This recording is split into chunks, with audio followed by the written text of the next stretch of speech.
everybody. Welcome to a very special edition of Narrative Live. It's President Joseph Biden's first address to a joint sitting of Congress. We'll bring you the entire speech live, and what an event it's going to be. I'm joined tonight by Allison Gill of the Daily Beans podcast. How are you, Allison? I'm great, Zev. How are you? I'm good. I'm excited about tonight's speech. I think it's going to be really interesting. He's probably seen 40 plus speeches, considering he was a senator for 36 years and then a vice president for 8. But it's a lot different, I bet, actually giving one on your own. And I think he's going to do a fantastic job. He's got lots to crow about. What do you think is going to happen? Yeah, I think he's going to go over a lot of different things. It's a very different vibe in the room this time than we're normally used to because of COVID restrictions. We know that instead of all 9 justices tonight, we only have one. That's Chief Justice John Roberts. Instead of all the Joint Chiefs, we only have General Milley, the head of Joint Chiefs of Staff. Yeah, we can still hear you. Keep going. I think we can still hear you. And then normally there's 1,400 people in the chamber, but tonight it's just 200. But there's a lot of firsts tonight. We have the first Black sergeant at arms that's going to be announcing the president. For the first time, we have 2 women sitting behind the president. We're looking at them right now. What a sight. They should just say how remarkable this is. I mean, we have never seen this in American history, and what 2 wonderful women they are. I mean, we're talking about the Vice President, Kamala Harris, and the Speaker of the House, Nancy Pelosi. Boy, what a journey they've had to this, and what a journey women have had to this position of power. It was 14 years ago when we had one woman sitting back there, and you're looking at her right now, Nancy Pelosi. That's when she first became Speaker of the House. And another 14 years later, now she's joined by the first woman vice president, Kamala Harris. And this is also the first time we will have a second gentleman in attendance at a address of the joint Congress. Correct. What an interesting night for that. I was watching earlier on the last Obama State of the Union address, because this is, for all intents and purposes, a State of the Union address. And I was watching him give a big handshake to Joe Biden right behind him, because he was, of course, the vice president at the time. And, that's sort of the handover we would like to have had instead of the one we landed up having to Donald Trump. But now we are correcting history, it seems. And Joe Biden is doing a tremendous job so far. He's got lots to crow about in the first 100 days and many plans for the next 100 days. I think we might get the announcement here of the president, let's, can we listen in? We can. Let's just listen what's going on. There should be a raw audio feed being fed in right now.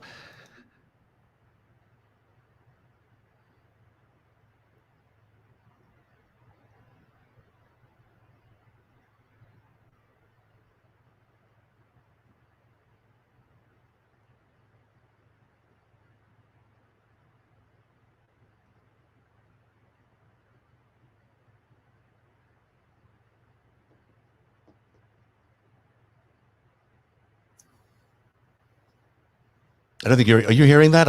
I'm hearing it, but I don't know if you are. No, I can't hear it. Okay, I'm sorry about that. I was enjoying the announcement. Well, that is a remarkable moment. That is really incredible to see this. Let's see if we can get some more sounds in here. There we go. It'll be interesting to see how he deals with a smaller crowd than usual too, but he's been doing it for the entire campaign during the pandemic. It's certainly a very different look. I mean, we've not seen this kind of thing, for a long time. So this is, to see so few people there, to not have that big entrance that we're normally used to. That's a big deal. That we're seeing a very different look. Yeah, it normally takes 10 minutes to get to the front.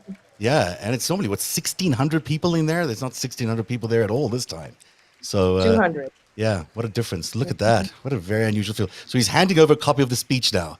First to his vice president, then to Nancy Pelosi, and then they'll put that aside. And remember last time during the Trump speech, Nancy Pelosi gave those eye rolls and tore up the speech? And distinct honor to present to you the President of the United States. Well, let's listen in, Allison, and we'll catch up after the show. All right. I'm excited to hear what he has to say, and we'll talk soon. Okay, thanks so much. Thank you. Thank you, thank you, thank you. Good to be back.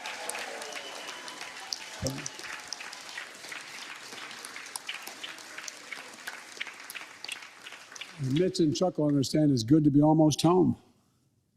Down the hall. Anyway, thank you all. Madam Speaker, Madam Vice President. No president has ever said those words from this podium. No president has ever said those words. And it's about time.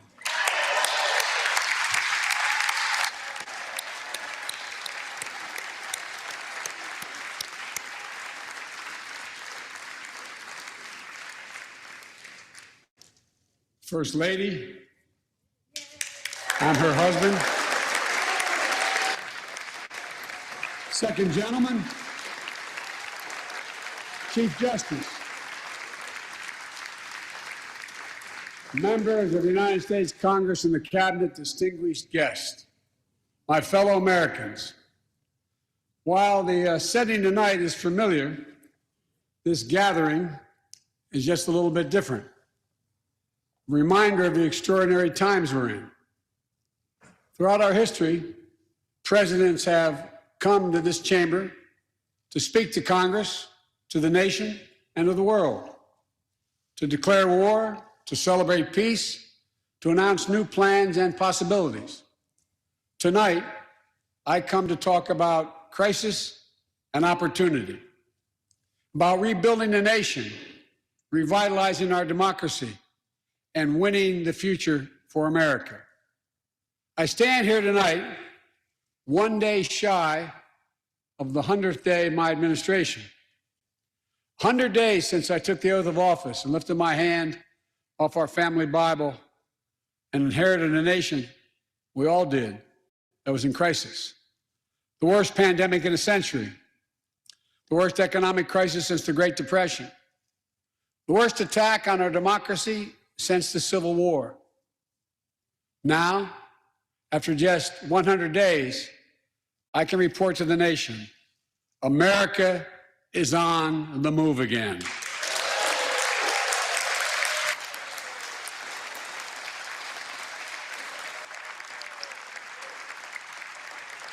Turning peril into possibility, crisis to opportunity, setbacks into strength. We all know life can knock us down, but in America, we never, ever, ever stay down. Americans always get up. Today, that's what we're doing. America's rising anew, choosing hope over fear, truth over lies, and light over darkness. After 100 days of rescue and renewal, America's ready for a takeoff, in my view. We're working again, dreaming again, discovering again, and leading the world again. We have shown each other and the world that there's no quit in America, none. 100 days ago, America's house was on fire. We had to act. And thanks to the extraordinary leadership of Speaker Pelosi, Majority Leader Schumer, and the overwhelming support of the American people, Democrats, Independents, and Republicans, we did act. Together, we passed the American Rescue Plan, one of the most consequential rescue packages in American history. We're already seeing the results.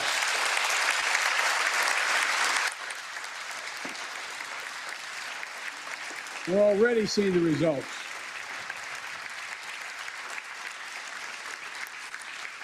After I promised we'd get 100 million COVID-19 vaccine shots into people's arms in 100 days, we will have provided over 220 million COVID shots in those 100 days. Thanks to all the help of all of you. We're marshaling, with your help, everyone's help, we're marshaling every federal resource. We've gotten vaccines to nearly 40,000 pharmacies and over 700 community health centers where the poorest of the poor can be reached. We're setting up community vaccination sites, developing mobile units to get to hard-to-reach communities. Today, 90% of Americans, now live within 5 miles of a vaccination site.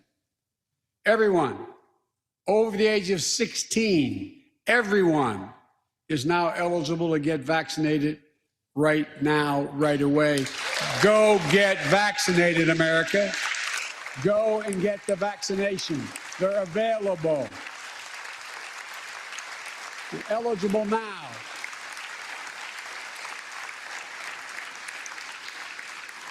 When I was sworn in on January 20th, less than 1% of the seniors in America are fully vaccinated against COVID-19. 100 days later, 70% of seniors in America over 65 are protected, fully protected. Senior deaths from COVID-19 are down 80% since January, down 80% because of all of you. And more than half of all the adults in America have gotten at least one shot. A mass vaccination center in Glendale, Arizona, I asked the nurse, I said, "What's it like?" She looked at me and she said, "It's like every shot is giving a dose of hope," is her phrase, a dose of hope. A dose of hope for an educator in Florida who has a child suffering from an autoimmune disease. Wrote to me, said she's worried, and she was worried about bringing the virus home. She said she then got vaccinated at a large site in her car. She said she sat in her car when she got vaccinated and just cried out of joy and cried out of relief. Parents, seeing the smiles on their kids' faces for those who are able to go back to school because the teachers and school bus drivers and cafeteria workers have been vaccinated. Grandparents, hugging their children and grandchildren instead of pressing hands against the window to say goodbye. It means everything. Those things mean everything. You know, there's still, you all know it, you know it better than any group of Americans, there's still more work to do to beat this virus. We can't let our guard down. But tonight, I can say, because of you, the American people, our progress these past 100 days against one of the worst pandemics in history has been one of the greatest logistical achievements this country's ever seen. What else have we done in those first 100 days? We kept our commitment, Democrats and Republicans, of sending $1,400 rescue checks to 85% of American households. We've already sent more than 160 million checks out the door. It's making a difference. You all know it when you go home. For many people, it's making all the difference in the world. A single mom in Texas who wrote me, she said she couldn't work. But she said the relief check put food on the table and saved her and her son from eviction from their apartment.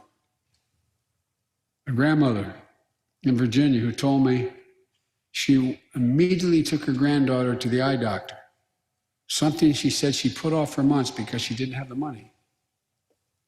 One of the defining images, at least from my perspective in this crisis, has been cars lined up for miles.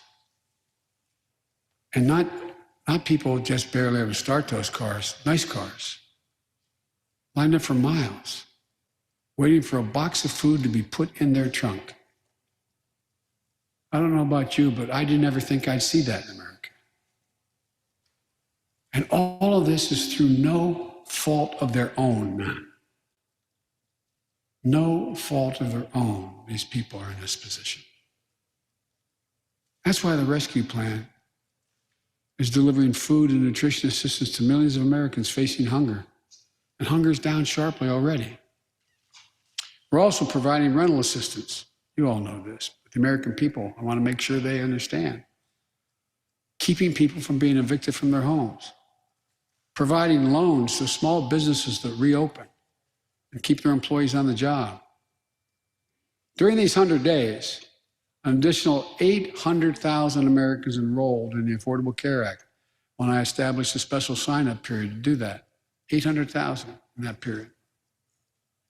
We're making one of the largest one-time ever investments, ever, in improving health care for veterans. Critical investments to address the opioid crisis.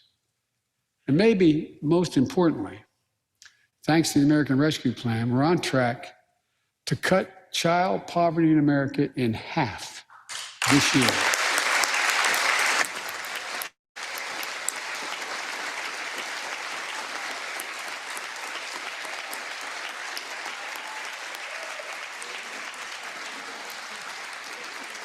And in the process,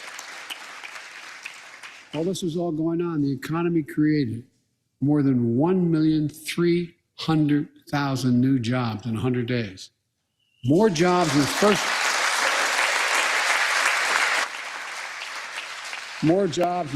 100 days than any president on record.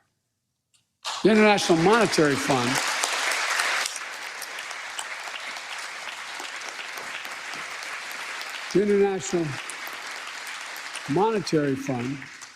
is now estimating our economy will grow at a rate of more than 6% this year. That will be the fastest pace of economic growth in this country in nearly 4 decades. America's moving forward, but we can't stop now. We're in competition with China and other countries to win the 21st century. We're at a great inflection point in history. We have to do more than just build back better. We have to build back better. We have to compete more strenuously than we have. Throughout our history, if you think about it, public investment in infrastructure has literally transformed America, our attitudes as well as our opportunities. The Transcontinental Railroad, the interstate highways, united 2 oceans and brought a totally new age of progress to the United States of America. Universal public schools and college aid opened wide the doors of opportunity. Scientific breakthroughs took us to the moon. Now we're on Mars, discovering vaccines, gave us the internet, and so much more. These are investments we made together as one country, and investments that only the government was in a position to make. Time and again, they propel us into the future. That's why I proposed the American Jobs Plan, a once-in-a-generation investment in America itself. This is the largest jobs plan since World War II. Creates jobs to upgrade our transportation infrastructure. Jobs modernizing our roads, bridges, highways. Jobs building ports and airports, rail corridors, transit lines. It's clean water. And today, up to 10 million homes in America and more than 400,000 schools and child care centers have pipes with lead in them, including drinking water. A clear and present danger to our children's health. American Jobs Plan creates jobs replacing 100% of the nation's lead pipes and service lines, so every American can drink clean water.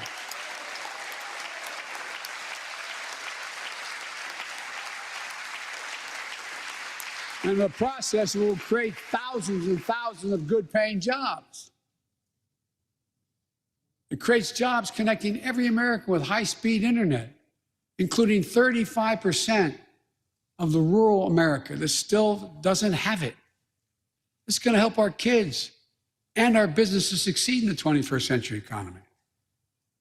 And I'm asking the Vice President to lead this effort, if she would, because I know it'll get done. Creates jobs building a modern power grid. Our grids are vulnerable to storms, hacks, catastrophic failures with tragic results, as we saw in Texas and elsewhere during the winter storms. The American Jobs Plan will create jobs that lay thousands of miles of transmission lines needed to build a resilient and fully clean grid. We can do that. Look,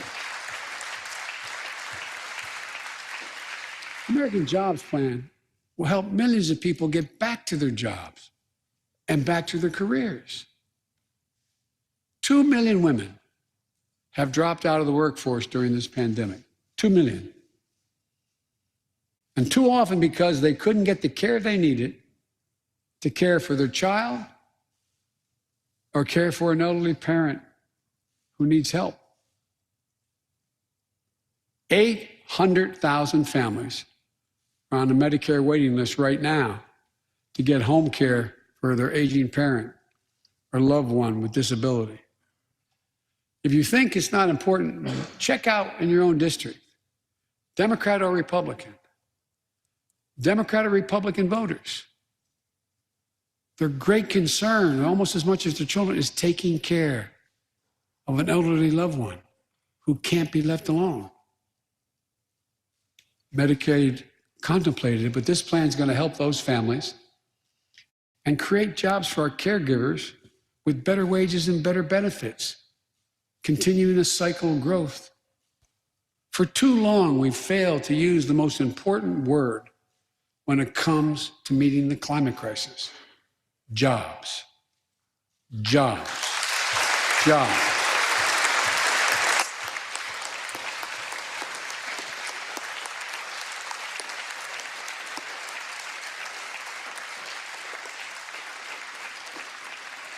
For me, when I think climate change, I think jobs. American Jobs Plan will put engineers and construction workers to work building more energy efficient buildings and homes.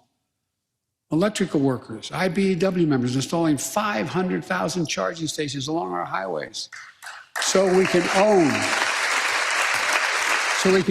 the electric car market. Farmers planting cover crops so they can reduce the carbon dioxide in the air and get paid for doing it. Look, think about it. There is simply no reason why the blades for wind turbines can't be built in Pittsburgh instead of Beijing. No reason. None.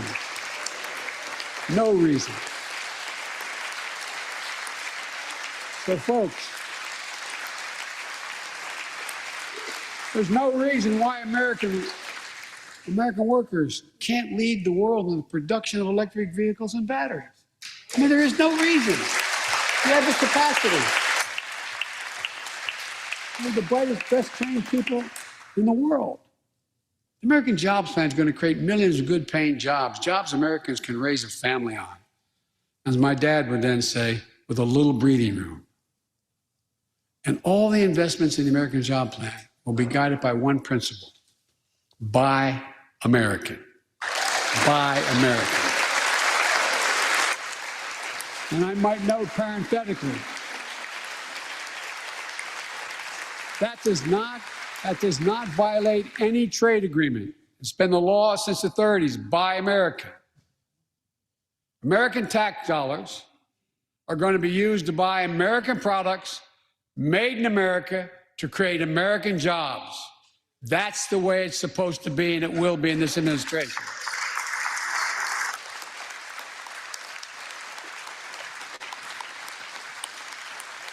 And I've made it clear to all my cabinet people, their ability to give exemptions has been strenuously limited. It will be American products.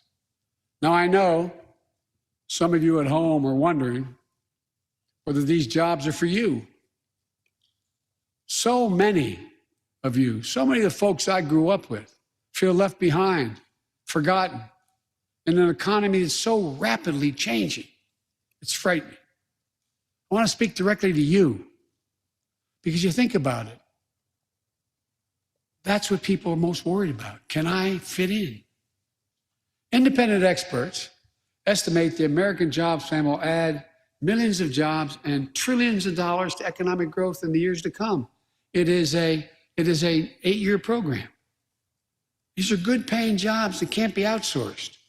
Nearly 90% of the infrastructure jobs created in the American Jobs Plan do not require a college degree. 75% don't require an associate's degree.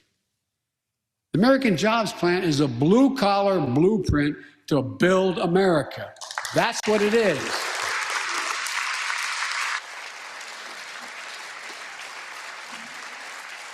and it recognizes something I've always said in this chamber and the other. Good guys and women on Wall Street, but Wall Street didn't build this country. The middle class built the country, and unions built the middle class. So that's why I'm calling on Congress to pass Protect the Right to Organize Act, the PRO Act, and send it to my desk so we can support the right to unionize. And by the way, while you're thinking about sending things to my desk, let's raise the minimum wage to $15. No one working 40 hours a week, should live below the poverty line.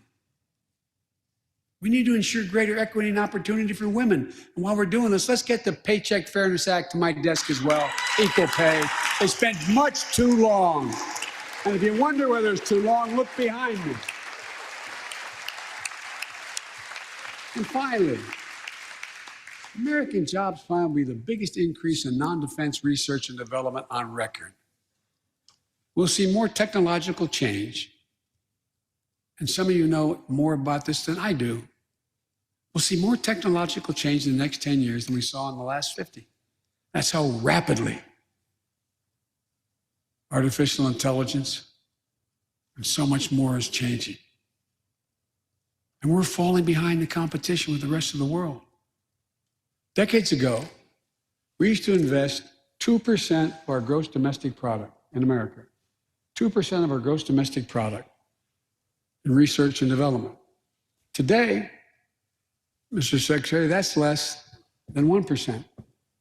China and other countries are closing in fast. We have to develop and dominate the products and technologies of the future. Advanced batteries, biotechnology, computer chips, clean energy.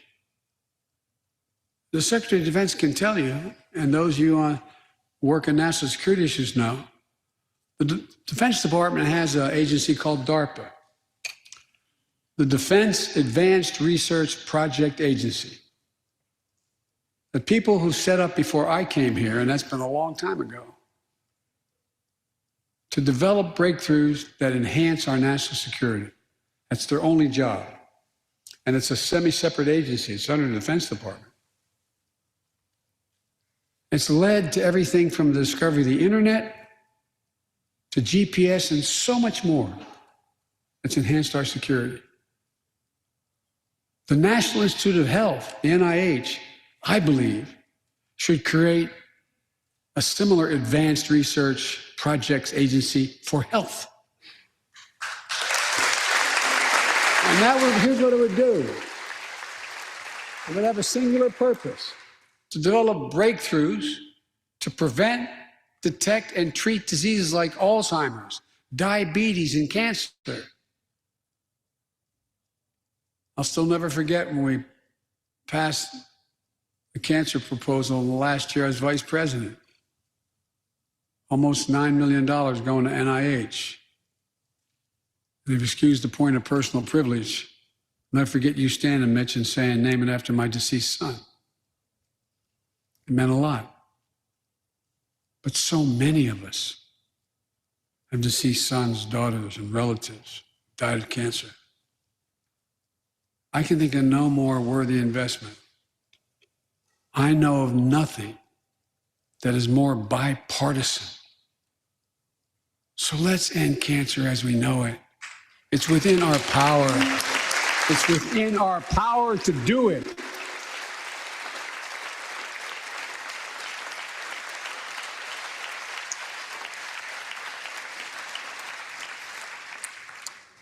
Investments in jobs and infrastructure like the ones we're talking about have often had bipartisan support in the past.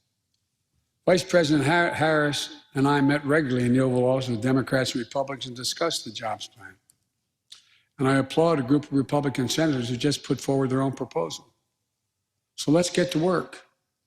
I wanted to lay out before the Congress my plan before we got into the deep discussions. I'd like to meet with those who have ideas that are different, they think are better. I welcome those ideas. But the rest of the world is not waiting for us. I just want to be clear. From my perspective, doing nothing is not an option.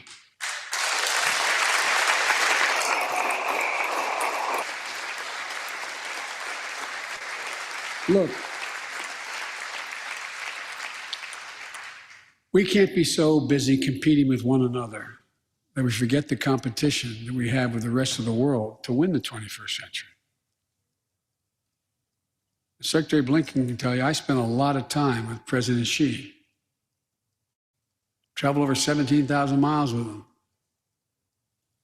Spent, they tell me, over 24 hours in private discussions with him. When he called to congratulate him, we had a 2-hour discussion.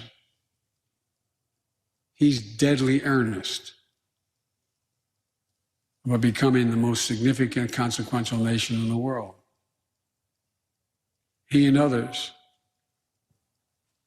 autocrats, think that democracy can't compete in the 21st century with autocracies. It takes too long to get consensus. To win that competition for the future, in my view, we also need to make a once-in-a-generation investment in our families and our children. That's why I've introduced the American Families Plan tonight, which addresses 4 of the biggest challenges facing American families and in turn America. First is access to good education. When this nation made 12 years of public education universal in the last century, it made us the best educated, best prepared nation in the world. It's, I believe, the overwhelming reason that propelled us to where we got in the 20th century. But the world's caught up or catching up. They're not waiting. I would say parenthetically, if we were sitting down, we set a bipartisan committee together and said, okay, we're going to decide what we do in terms of government providing for free education. I wonder whether we'd think, as we did in the 20th century, that 12 years is enough in the 21st century. I doubt it. 12 years is no longer enough today to compete with the rest of the world in the 21st century. That's why my American Families Plan guarantees 4 additional years of public education for every person in America, starting as early as we can. The great universities in this country have conducted studies of the last 10 years. It shows that adding 2 years of universal high-quality preschool for every 3-year-old and 4-year-old, no matter what background they come from, puts them in the position to be able to compete all the way through 12 years and increases exponentially their prospect of graduating and going on beyond graduation. Research shows when a young child goes to school, not daycare, they're far more likely to graduate from high school and go to college or something after high school. When you add 2 years of free community college on top of that, you begin to change the dynamic. We can do that.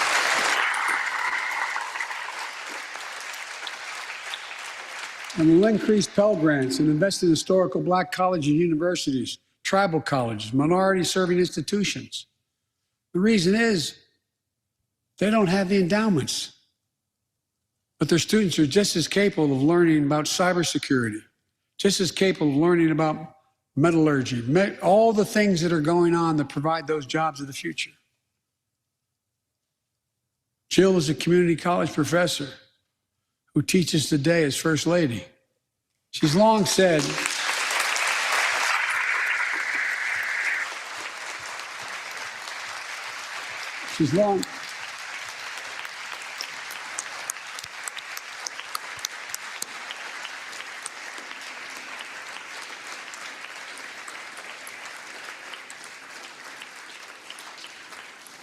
if I've heard it once, I've heard it 1,000 times.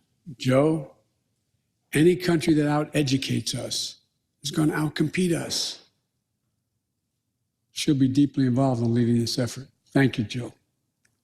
Second thing we need, American Families Plan will provide access to quality, affordable child care. We guarantee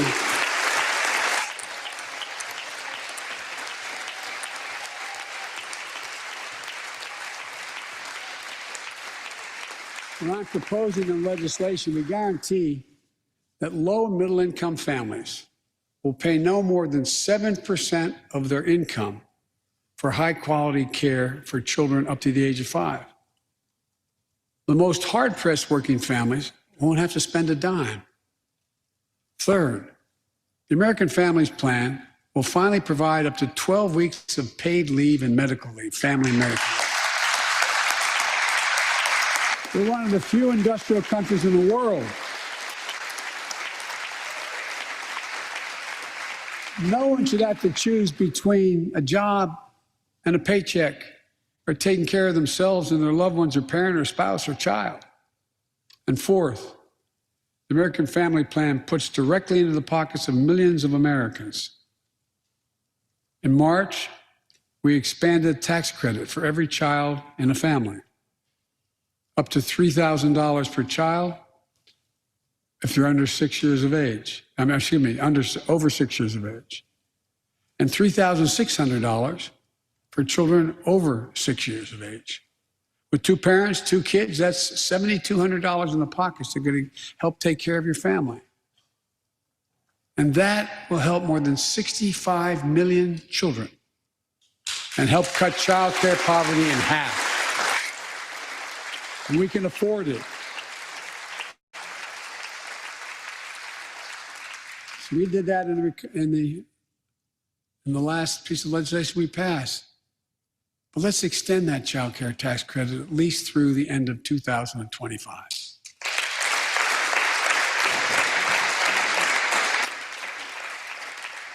The American Rescue Plan lowered health care premiums for 9 million Americans who buy their coverage under the Affordable Care Act. I know that's really popular this side of the aisle. But let's make that provision permanent so their premiums don't go back up.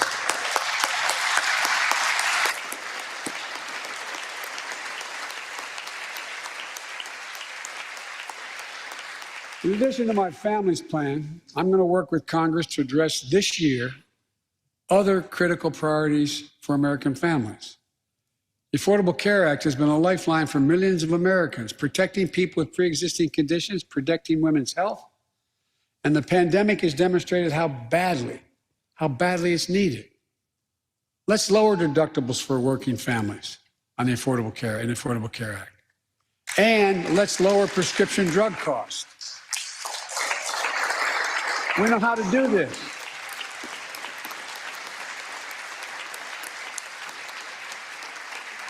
The last president had that as an objective. We all know how outrageously expensive drugs are in America. In fact, we pay the highest prescription drug prices of anywhere in the world, right here in America. Nearly 3 times for the same drug, nearly 3 times what other countries pay. We have to change that, and we can. Let's do what we talked about for all the years I was down here in this body, in Congress. Let's give Medicare the power to save hundreds of billions of dollars by negotiating lower drug prescription prices.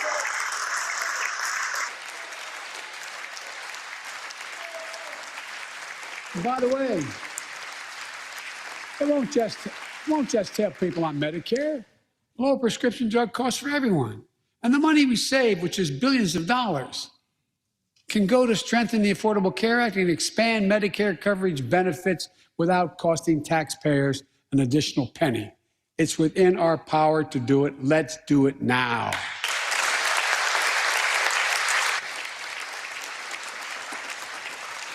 We've talked about it long enough, Democrats and Republicans. Let's get it done this year.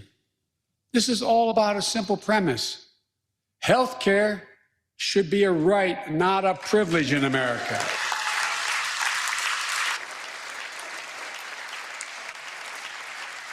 So, how do we pay for my jobs and family plan? I made it clear we can do it without increasing the deficits. Let's start with what I will not do. I will not impose any tax increase on people making less than $400,000. But it's time for corporate America and the wealthiest 1% of Americans to just begin to pay their fair share. Just their fair share.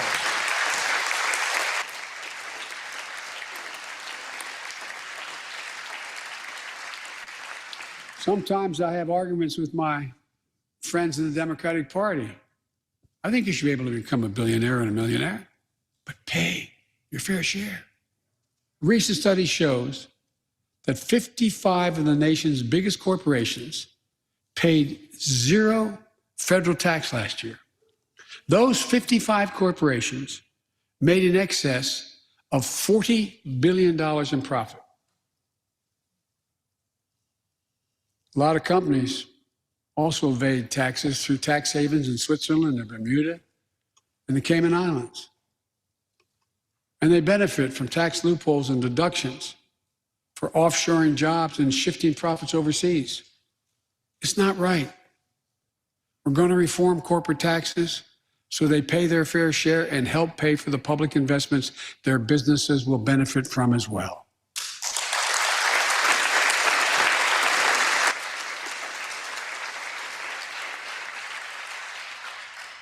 We're going to reward work, not just wealth. We take the top tax bracket for the wealthiest 1% of Americans, those making over $400,000 or more, back up to where it was when George W. Bush was president, when he started, 39.6%. That's where it was when George W. was president. We're going to get rid of the loopholes, allow Americans to make more than $1 million a year and pay a lower tax rate on their capital gains than Americans who receive a paycheck. We're only going to affect 0.3% of all Americans by that action, 0.3%. And the IRS is going to crack down on millionaires and billionaires who cheat on their taxes. It's estimated to be billions of dollars by think tanks of left, right, and center. I'm not looking to punish anybody. But I will not add a tax burden, additional tax burden to the middle class in this country. They're already paying enough. I believe what I propose is fair, fiscally responsible, and it raises revenue to pay for the plans I propose and will create millions of jobs that will grow the economy and enhance our financial standing in the country.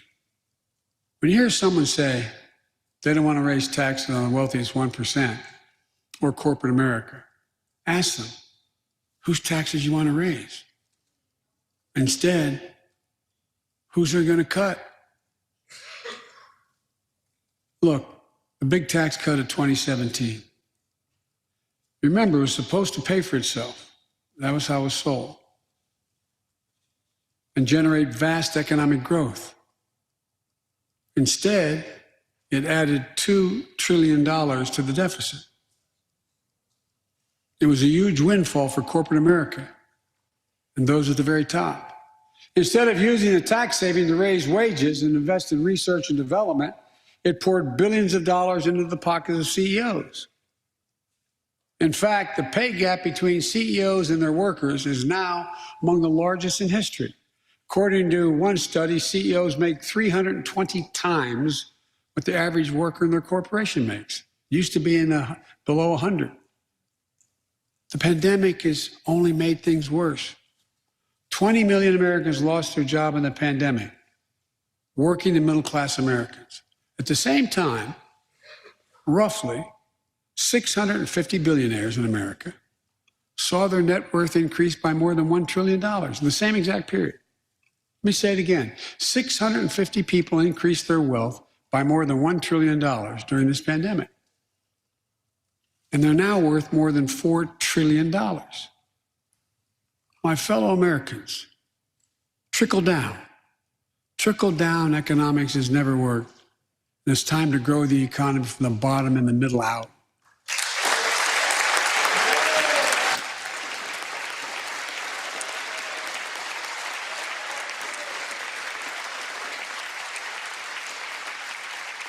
You know, there's a broad consensus of economists left, right, and center, and they agree what I'm proposing will help create millions of jobs and generate historic economic growth.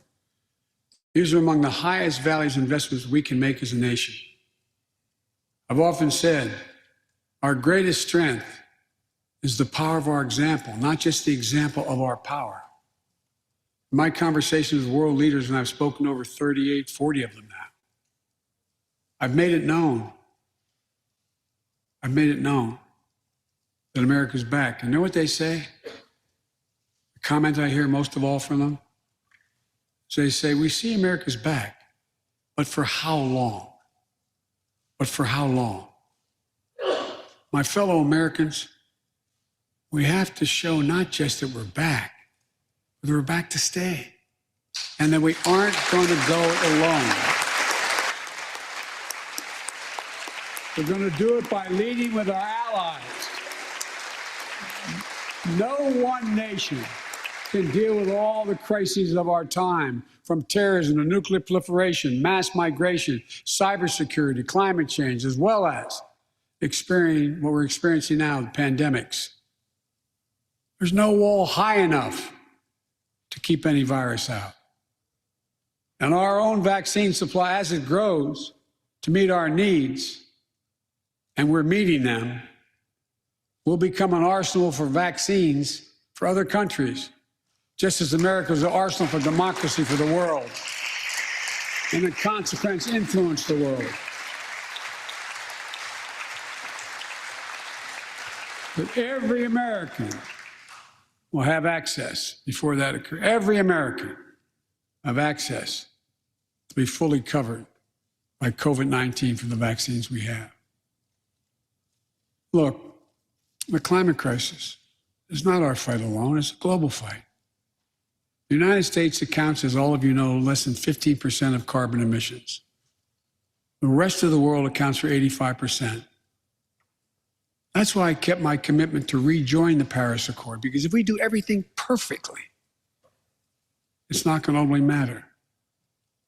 I kept my commitment to convene a climate summit right here in America with all the major economies of the world: China, Russia, India, European Union. And I said I'd do it in my first 100 days. I want to be very blunt about it. My attempt was to make sure that the world could see there was a consensus, that we are at an inflection point in history. The consensus is if we act to save the planet, we can create millions of jobs and economic growth and opportunity to raise the standard of living of almost everyone around the world. If you watched any of it and you were all busy, I'm sure you didn't have much time. That's what virtually every nation said, even the ones that aren't doing their fair share. The investments I proposed tonight also advance the foreign policy, in my view, that benefits the middle class. That means making sure every nation plays by the same rules in the global economy, including China. In my discussion with President Xi, I told him, we welcome the competition. We're not looking for conflict. But I made absolutely clear that we will defend America's interest across the board. America will stand up to unfair trade practices that undercut American workers and American industries, like subsidies from state to state-owned operations and enterprises, and the theft of American technology and intellectual property. I also told President Xi that we'll maintain a strong military presence in the Indo-Pacific, just as we do with NATO and Europe, not to start a conflict, but to prevent one.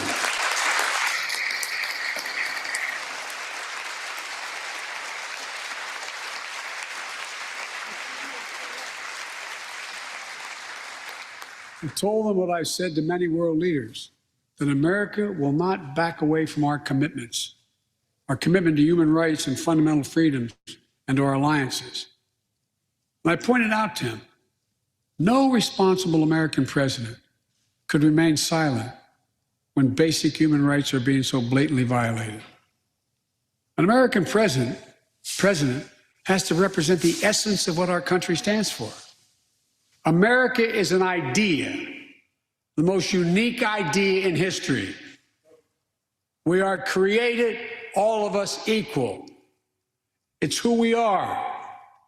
And we cannot walk away from that principle and, in fact, say we're dealing with the American idea.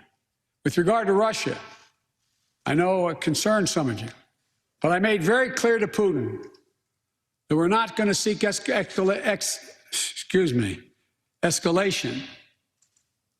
but their actions will have consequences. They turn out to be true, and they turned out to be true. So I responded directly and proportionately to Russia's interference in our elections and the cyber attacks on our government and our business. They did both of these things, and I told them we would respond, and we have. But we can also cooperate when it's our mutual interest. We did it when we extended the New START Treaty on nuclear arms, and we're working to do it on climate change. But he understands we will respond. On Iran and North Korea, nuclear programs that present serious threats to American security and the security of the world. We're going to be working closely with our allies to address the threats posed by both of these countries through diplomacy as well as stern deterrence. And American leadership means ending the forever war in Afghanistan. We have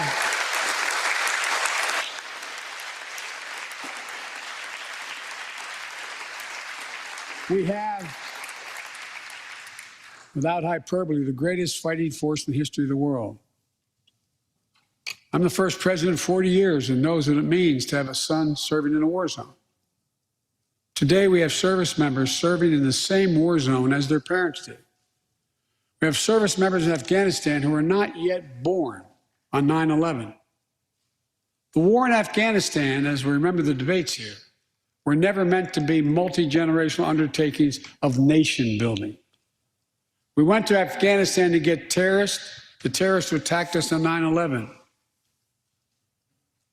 And we said we would follow Osama bin Laden to the gates of hell to do it.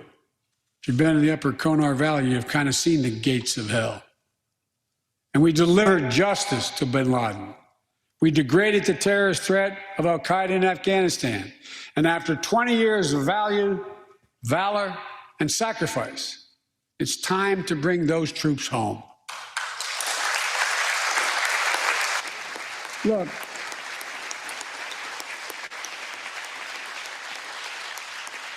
even as we do, we'll maintain over-the-horizon capacity to suppress future threats to the homeland.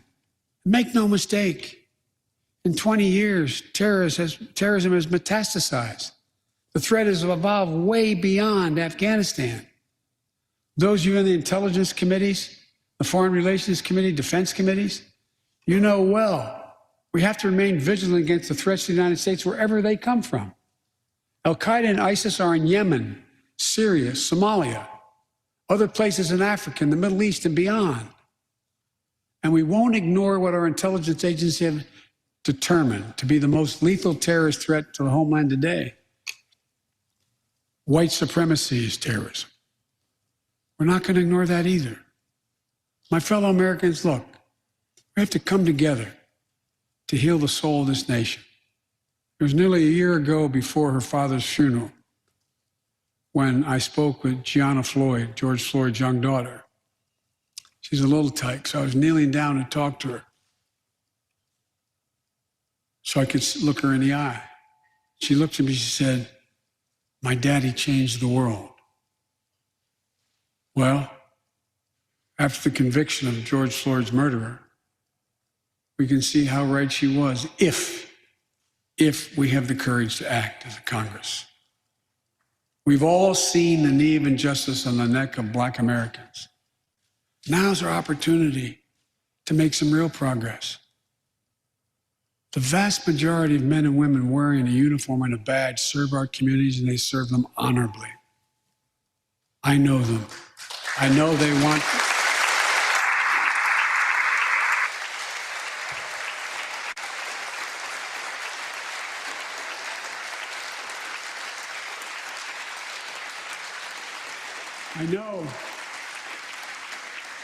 we want to help meet this moment as well. My fellow Americans, we have to come together to rebuild trust between law enforcement and the people they serve, to root out systemic racism in our criminal justice system, and to enact police reform in George Floyd's name that passed the House already. I know Republicans have their own ideas and are engaged in very productive discussions with Democrats in the Senate. We need to work together to find a consensus. But let's get it done next month, by the first anniversary of George Floyd's death.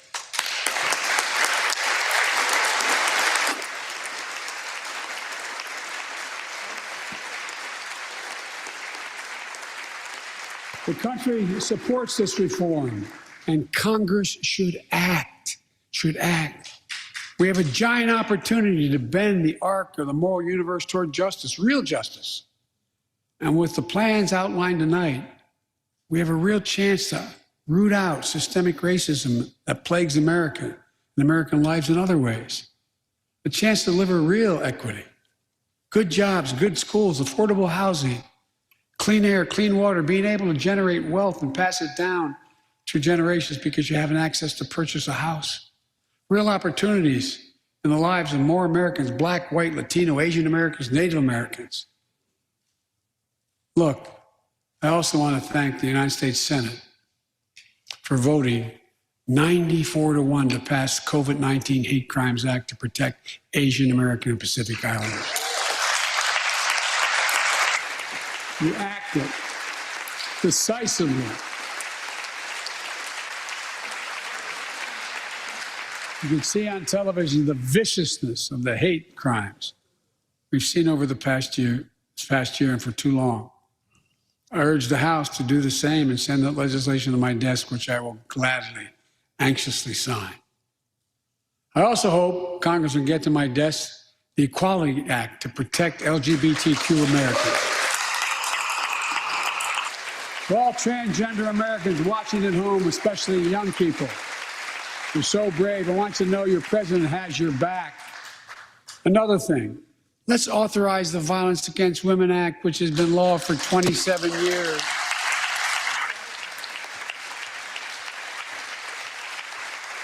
"27 years ago, I wrote it. It'll close the act that has to be authorized now, will close the boyfriend loophole to keep guns out of the hands of abusers. The court order said this is an abuser. You can't own a gun. It's to close that loophole that existed. You know, it's estimated that 50 women are shot and killed by an intimate partner every month in America. 50 a month. Let's pass it and save some lives.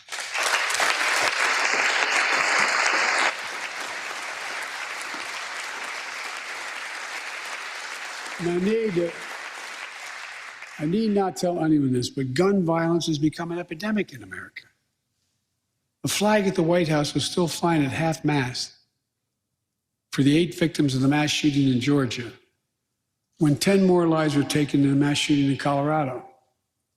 And in the week in between those two events, 250 other Americans were shot dead in the streets of America. 250 shot dead. I know how hard it is to make progress on this issue. In the 90s, we passed universal background checks, a ban on assault weapons and high-capacity magazines that hold 100 rounds that can be fired off in seconds. We beat the NRA. Mass shootings and gun violence declined. Check out the report over 10 years. But in the early 2000s, the law expired. We've seen daily bloodshed since. I'm not saying if the law continued, we wouldn't see bloodshed. More than 2 weeks ago in the Rose Garden, surrounded by some of the bravest people I know, the survivors and families who lost loved ones to gun violence, I laid out several of the Department of Justice actions that are being taken to impact on this epidemic. One of them is banning so-called ghost guns. These are homemade guns built from a kit that includes directions how to finish the firearm. The parts have no serial numbers, so they show up at crime scenes and they can't be traced. The buyers of these ghost gun kits aren't required to pass any background check. Anyone, from a criminal or terrorist, could buy this kit and within 30 minutes have a weapon that's lethal, but no more. And I'll do everything in my power to protect the American people from this epidemic of gun violence, but it's time for Congress to act as well. Look,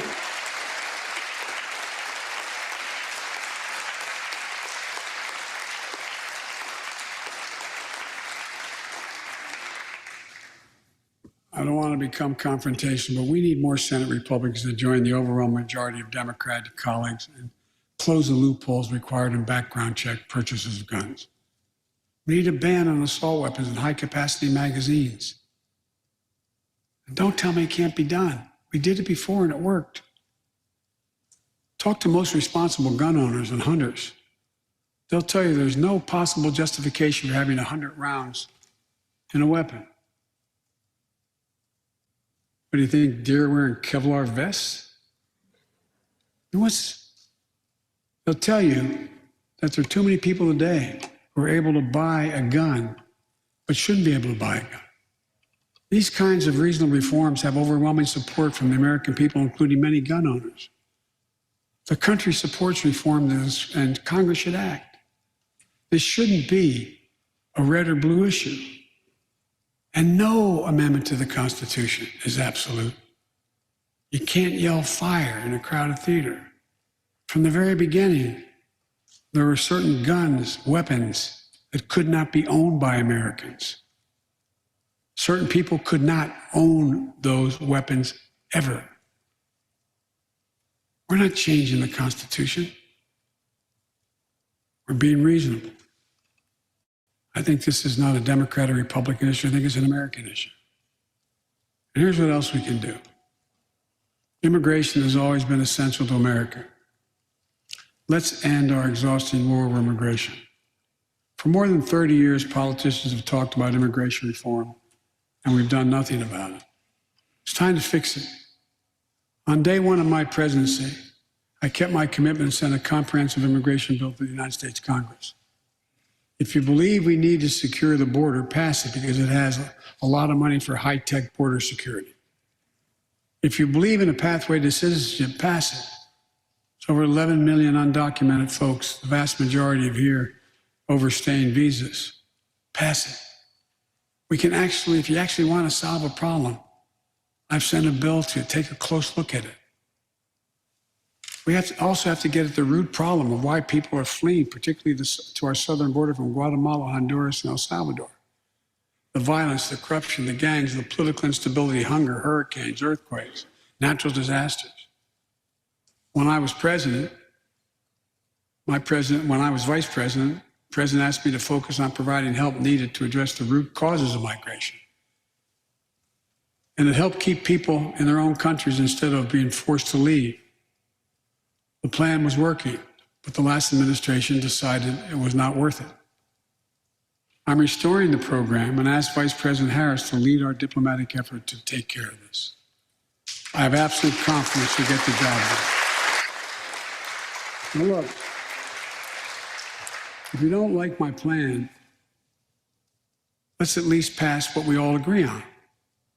Congress needs to pass legislation this year to finally secure protection for dreamers. The young people who've only known America as their home. And permanent protection for immigrants who are here on temporary protective status who came from countries beset by man-made and natural-made violence and disaster. As well as a pathway to citizenship for foreign workers who put food on our tables. Look, immigrants have done so much for America during this pandemic and throughout our history. The country supports immigration reform. We should act. Let's argue over it. Let's debate it. But let's act. And if we truly want to restore the soul of America, we need to protect the sacred right to vote. Most people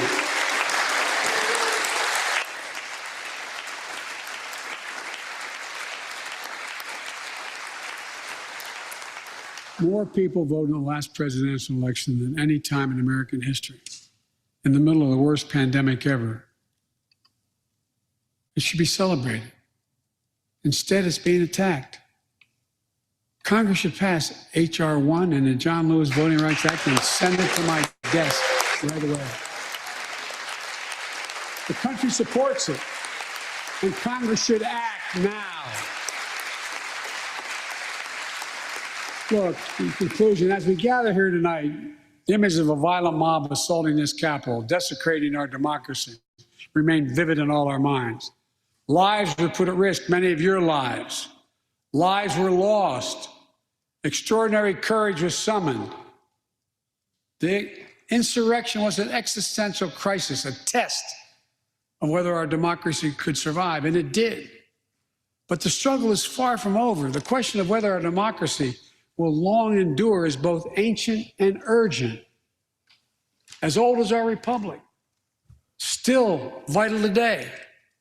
Can our democracy deliver on its promise that all of us, created equal in the image of God, had a chance to lead lives of dignity, respect, and possibility? Can our democracy deliver to the most pressing needs of our people? Can our democracy overcome the lies, anger, hate, and fears that have pulled us apart? America's adversaries, the autocrats of the world, are betting we can't. And I promise you, they're betting we can't. They believe we're too full of anger and division and rage. They look at the images of the mob that assaulted the Capitol as proof that the sun is setting on American democracy. But they're wrong. You know it, I know it. But we have to prove them wrong. We have to prove democracy still works, that our government still works, and we can deliver for our people. In our first 100 days together, we've acted to restore people's faith in democracy to deliver. We're vaccinating the nation. We're creating hundreds of thousands of new jobs. We're delivering real results to people. They can see it, feel it in their own lives. Opening doors of opportunity, guaranteeing some more fairness and justice. That's the essence of America. That's democracy in action. Our Constitution opens with the words, as trite as it sounds, we the people. Well, it's time to remember that we the people are the government. You and I. Not some force in a distant capital. Not some powerful force that we have no control over. It's us. It's we the people. In another era, when our democracy was tested, Franklin Roosevelt reminded us, in America, we do our part. We all do our part. That's all I'm asking. That we do our part, all of us. If we do that, we will meet the center challenge of the age by proving that democracy is durable and strong. Autocrats will not win the future. We will. America will. And the future belongs to America. As I stand here tonight before you in a new and vital hour of life and democracy of our nation, and I can say with absolute confidence, I have never been more confident or optimistic about America. Not because I'm president, because what's happening with the American people. We've stared into the abyss of insurrection and autocracy, pandemic and pain, and we, the people, did not flinch. At the very moment our adversaries were certain we'd pull apart and fail, we came together, we united. With light and hope, we summoned a new strength, new resolve to position us to win the competition of the 21st century. On our way to a union more perfect, more prosperous, and more just, as one people, one nation, and one America. Folks, as I told every world leader I've ever met with over the years, it's never, ever, ever been a good bet to bet against America, and it still isn't. We're the United States of America. There's not a single thing, nothing beyond our capacity. We can do whatever we set our minds to if we do it together. So let's begin to get together. God bless you all, and may God protect our troops. Thank you for your patience.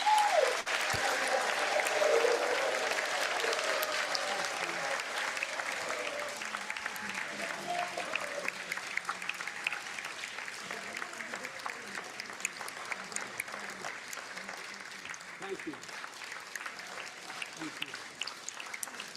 He started by thanking the Speaker of the House for having him. He finished by thanking all those watching for their patience.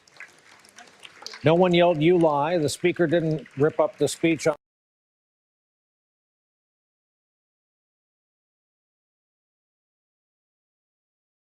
I'm sorry. I'm not sure if people can hear me either.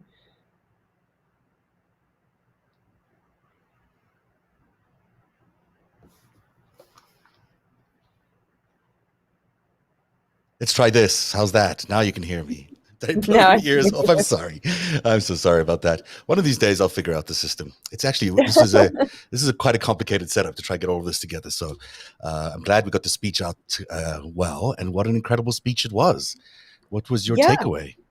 It was just about an hour.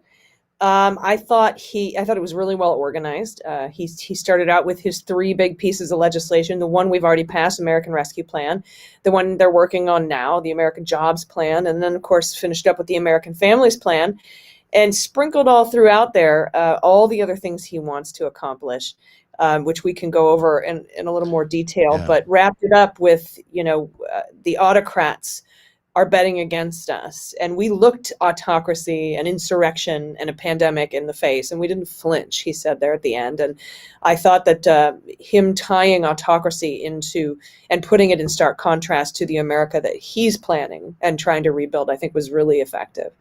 Yeah, I agree with you. I think it was such an interesting underpinning of everything tonight was this idea that we've all been talking about for years, on your program and on mine, about how, autocracy is trying to destroy democracy.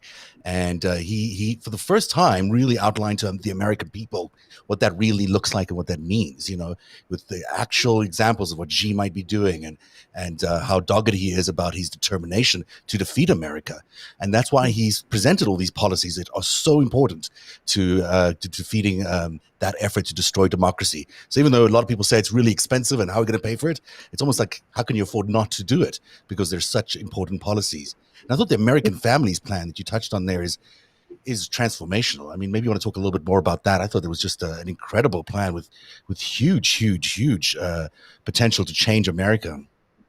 Yeah, let's see my notes here for the American Families Plan. The first, he talked about education and said he wanted to expand. Instead of 12 years of education, everyone would get, you can see it on the screen there, 4 years of education, two pre-K and 2 community college free. Amazing. And then, yeah, and that's just stunning, especially when you combine it with his jobs plan and infrastructure and green new jobs and how 75% of the new jobs that would be created by the jobs plan only require an associate's degree or a bachelor's degree, whereas 90% don't require a college education at all. And so the whole thing, I think, is based on anti-trickle-down economics. What he said, bottom and middle out instead of trickle down. And everything sort of weaves into each other, right? Closing all these tax loopholes for families making above $400,000, reinvesting that just to pay their share, and reinvesting it in the country in these infrastructure plans that will create more jobs. That helps businesses because you're going to have a more educated electorate. You're going to have a more educated workforce. You're going to have higher wages. He brought the $15 wage in. That's going to generate, it's going to create jobs, new green jobs, so it saves the planet, but it also injects a whole ton of tax revenue into our system that has been wholly depleted, specifically over the last 4 years, and the loss of millions of jobs by the former guy there. Something else in the Families Plan, childcare. And you could see Elizabeth Warren give a fist pump there when they brought up the affordable child care. 12 weeks of paid medical leave for families was huge, and extend the child tax credits through 2025. Yeah, $3,000 per child. That's a significant amount. And 56% of American children will be lifted out of poverty. I mean, the transformational impact of something like that cannot be overstated. I mean, it'll change America. Along with all this education, along with everything, boy, we're looking at a completely new American future going forward. Yeah, and to the idea of when we spend our tax dollars all of that money is going to be spent on products made by Americans in the United States. And for example, he mentioned the wind turbine blades should be made in Pittsburgh and not in Beijing. That's a good line. It's going to stop jobs from being outsourced. It's going to, and it's really going to build the economy. We're going to have a 6% growth. And something really interesting that he brought up separately from these three main acts that he's going to do, which he, by the way, got the parliamentarian to approve additional budget reconciliation rounds so that he can do this without Republicans if he can get Manchin on board. Right. Manchin is the most important person there, without a doubt. But he talked about the Department of Defense's research agency outside the Department of Defense that works on research and development. And it used to be 2%. We would invest 2% of our GDP into technological research and development. Now it's less than 1%. And he wants that to go back, put that back online, but then also do it for the NIH, the National Institute of Health, and have that same kind of agency for our health programs. And then, of course, that led us into all the discussions that he wanted to have about healthcare, expanding Medicaid, negotiating, having Medicare negotiate drug prices, which saves money. And that money saved could go to expand Medicare. We could get more healthcare, free healthcare to the people without spending a penny. Everything's paid for. It's incredible. It is incredible that, only by increasing, excuse me, only by increasing the tax rates for the richest Americans to what it was when George Bush was president, which is not a long time ago, but can't believe how much it shrunk. But it's that tax rate was 39%. And he's proposing to return that rate to people who earn $400,000 or above. And that will be enough to lift so many people out of poverty, to create so much more education in the system, to allow us to really challenge the future and to challenge our competitors in China and Russia. Wow, that's a dramatic move. And it's hard to disagree with, although I noticed Mitt Romney in the sulking on the side there, and Ted Cruz sulking on the side there. But that was good to see those shots, because it's hard to disagree with his logic. If you're a Republican, it's hard to disagree. I mean, any deficit hawk that wants us to pay down the deficit and the national debt has to realize we have to have more tax revenue and employed people to do that, which means we have to have more educated and healthy people to do that. So you invest in that. And again, you grow it from the bottom and the middle out and not trickle down. We know, and he mentioned, everybody knows trickle down economics doesn't work. Well, $2 trillion from the last tax cut. That's the quote. That's the fact that he quoted there. $2 trillion in additional deficit from that last 2017 tax cut. I mean, it doesn't work. It just doesn't work. No, absolutely. And I think that did you catch? This is sort of off topic here, but Ted Cruz sort of nodded off. They had the camera on him, and I was looking, and I noticed that he was wearing his gun mask. And I think they put the camera on him because they were talking at that point about closing the loopholes for background checks and things like that. And the ghost guns, I think, yeah. And the ghost guns, and they put the camera on Ted Cruz, and he's nodding off, but he's wearing his gun mask. And so I thought that was a good representation there for Texas by Senator Ted Cruz. Absolutely. I thought the other key moment, I saw Lauren Boebert doing the same thing, by the way, getting upset with the cameras, pointing, going to her when they were talking about guns. I mean, this is what you stand for. You should be happy about the fact that they're coming to you. I mean, this is what you're here fighting for. If you don't want the camera on you when we talk about guns, don't appear on television with a giant wall of guns behind you. Exactly. The plea to end cancer, I thought, was so significant. And, he's said it before, and he really means it. I truly believe he really means it. And it's been obviously a big passion of his. And it seems like he can get some sort of bipartisan support on that, at least. Yeah, and I think so too. Even Manchin, they did look over to Manchin, and he was sort of nodding a little bit.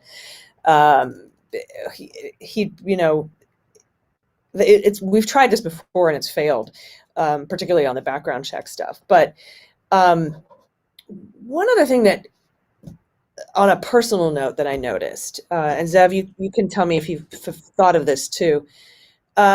Whenever presidents address Congress, and I've seen so many of these, they always have little anecdotes. For example, like the grandma in South Carolina who told me this and told me that, or like Bob Jenkins in Rhode Island who said this and that. And every time every president in the past, Bush, Clinton, Obama, other presidents, every time they use those anecdotes and like sort of tell those little stories, I'm always like, oh, Yeah. it's, it's always dragging out the anecdotes. He doesn't know who this person is, whatever.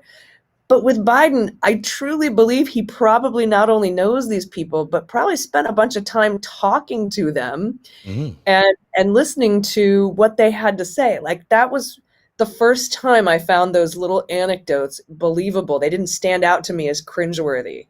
I agree. I think, especially the one with George Floyd's daughter, my daddy changed the world. I mean, boy, that's powerful. But you know that Biden actually does this. You know that Biden goes out of his way to talk to all these victims of violence, to spend time connecting with people because he relates personally because of the death of his son, but also just because he's that kind of guy. That, it's not surprising to hear him say these things. And he knows these people so well that it sounds so authentic. I think that's a very good point. I mean, this is a remarkable speech. I mean, it's the most ambitious plan you could ever imagine putting together for any president. But it's unbelievable. If they can achieve even half of this, it would be insane. They might even achieve more because he is a good unifier. And he, there is in everything he's saying so much logic and so much appeal to middle America, to blue collar jobs and to healthcare and to the kind of stuff that you care about at the kitchen room table. Boy, that is really going to speak to Americans, and it's got to impact the Republican base. It just has to along the way. Yeah, well, I mean, he's got a really great approval rating. The American Rescue Plan has a huge approval rating, and I think that I'm confident he will get the American Jobs Plan and the American Families Plan passed because he's got budget reconciliation to do that.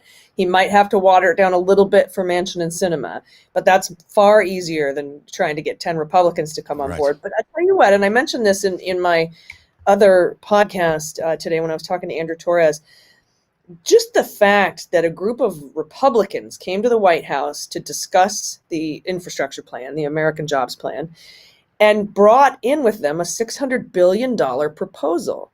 I've never seen any Republican or group of Republicans agree to spend $600 billion on anything except tax cuts for the wealthy. I thought that was pretty astounding. I'm not giving them any credit. Their plan is shit. I mean, guys, sorry. Do we? That's okay. You're allowed. It's like your show.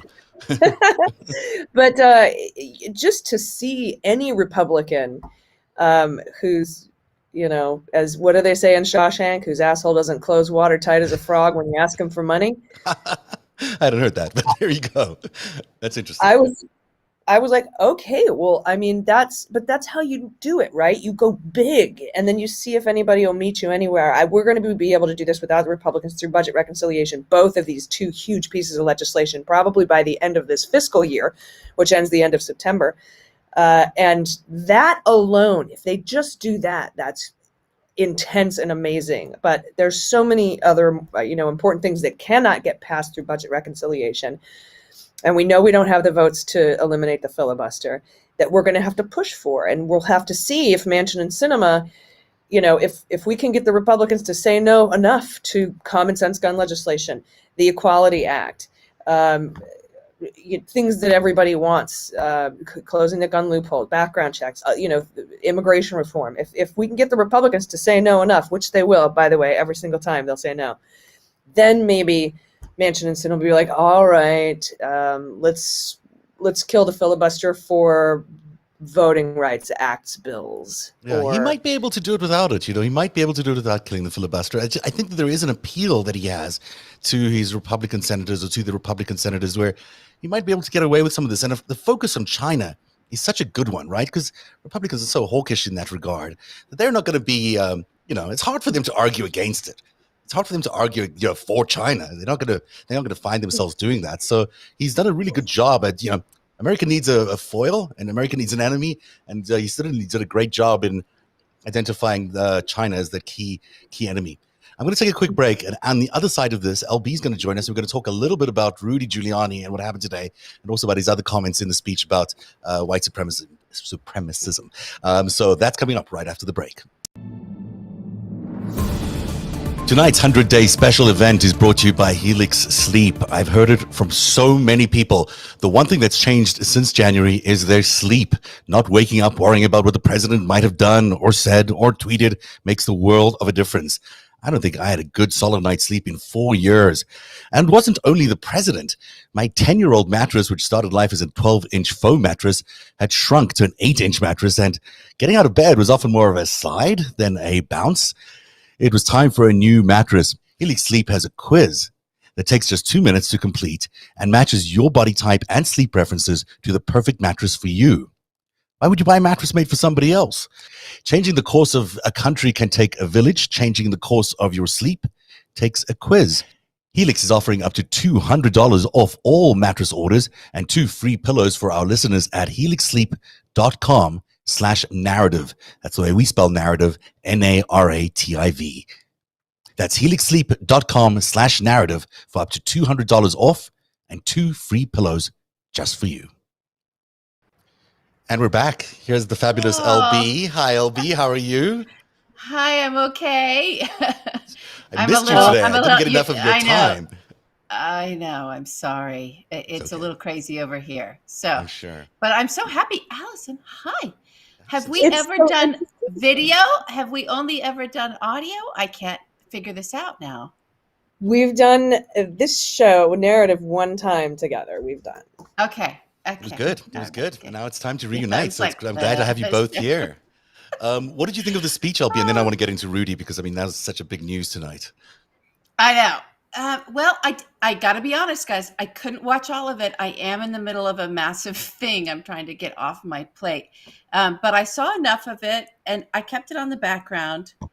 And there are a couple moments where he grabbed my attention away from what I was doing. But what I love, I just want to talk about other things. I don't know if you guys started on this either, but I totally loved seeing 2 women standing there waiting for him. I was like, oh man, it just struck me. That was amazing. I'll just never forget that image.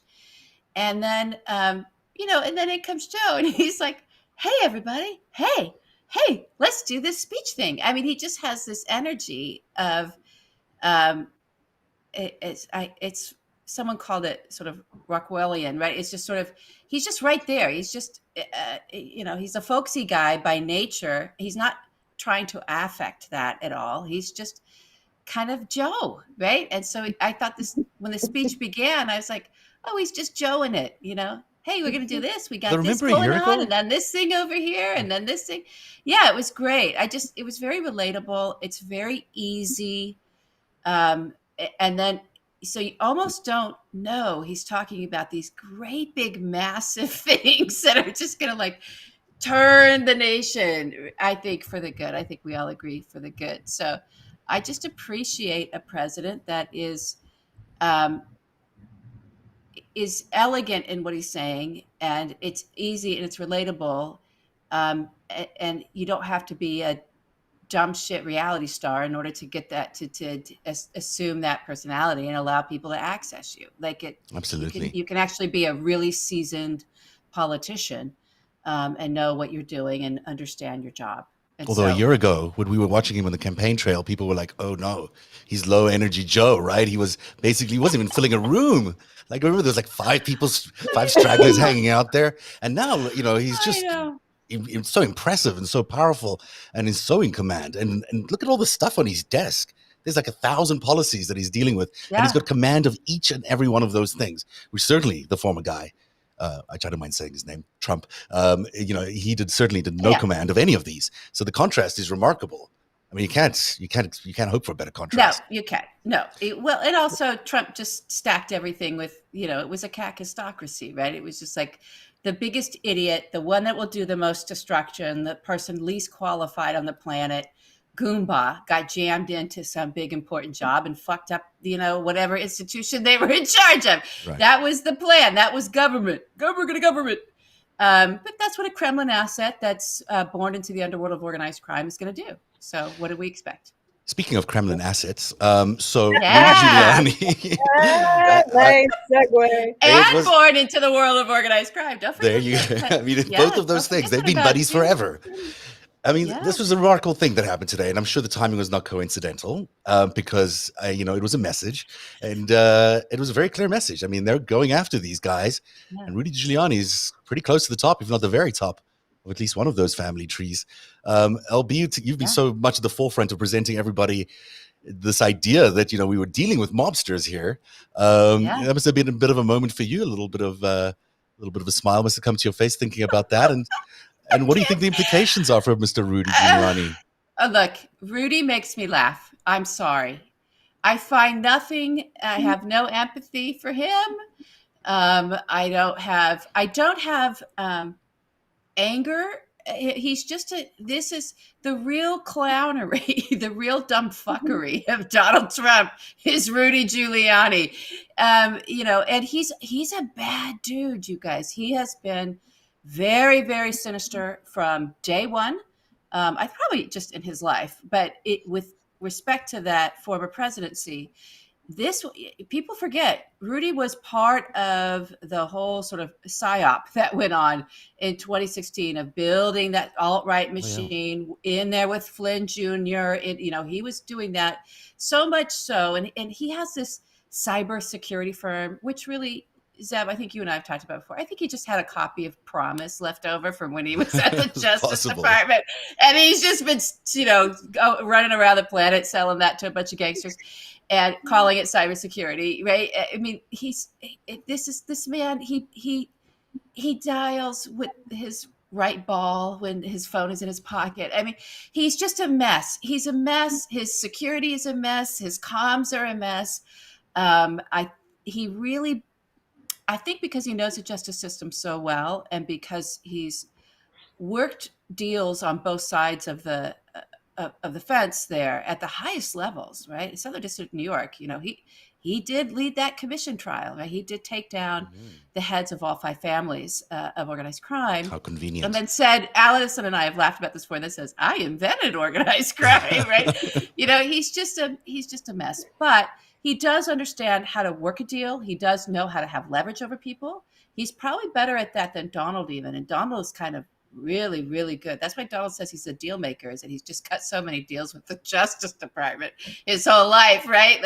And he's got dirt. And so these guys really think, like Jeffrey Epstein did, and like Ghislaine Maxwell, I think thought still to this day, that if they have enough dirt, if they can hand over some horrible spy, if they can hand over some fucketeer or some gangster, that they'll get out of whatever predicament they're in. I don't think that's on the horizon for Rudy Giuliani. He's going to have a lot of crimes there. There's a lot of crimes that he's dealing with. A lot of crimes. Because it's not just the crimes that we think that he's involved in. Look, it's not just about dirtying up Hunter Biden or being involved in the Biden events in the last year. It goes back to a lot of corruption, and certainly when you hear the names like Firtash and Kolomoisky involved in these things, you're like, okay, this is big time crime. We're not dealing with these low level gangsters. No. Allison, jump in there if you would. Jump in, Allison. I want to remind everybody for you too who Firtash is. Dimitri Firtash is.